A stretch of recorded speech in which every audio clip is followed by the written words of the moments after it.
បាទសួស្តីបងប្អូនទាំងអស់គ្នាបងប្អូនខាងកសិករបាទធ្វើដំណាំដំដោះភាគអាកាសប្រែប្រួលធ្វើឲ្យស្រូវយើងវាចេញរោគសញ្ញាបាទគឺវារៀងហមហើយតកៅស៊ីបាទតកៅស៊ីច្រើនយើងបាច់ជីចង់ឡើងទេខ្យល់វិលបាទហើយមេក៏វាស្រួលអញ្ចឹងឲ្យធ្វើឲ្យស្រូវយើងវាតកៅចាប់ស្លឹកបាទអញ្ចឹងយើងមានវិធីការពារយើងការពារទៅលើថ្នាំបើយើងអត់ការពារទេបណ្ដោយឲ្យស៊ីតាមធម្មជាតិគឺ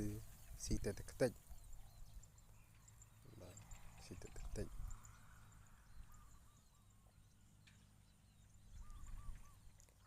នេះខ្ញុំបាច់ជាមួយលេងមាញ់មន់ផងបាទបាច់ទៅជីក៏ចង់ឡើងដែរនេះទឹកបាទទឹកស្លឹកខ្មៅអញមន់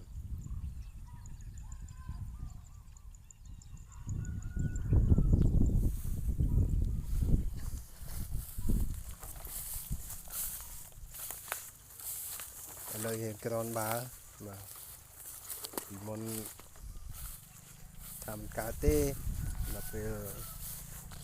បន្ទាប់មកពីយើងបានលាយជីគីមីនិងជីធម្មជាតិអាចមន់យើងនឹងចូលគ្នាទៅយើងយកមកបាចវាប្រែជាក្រនបាវិញបាទខ្ញុំថាមិនកើតទេមិនទៅឥឡូវបើប្រែជាកើតវិញបាទល្អបានត្រឹម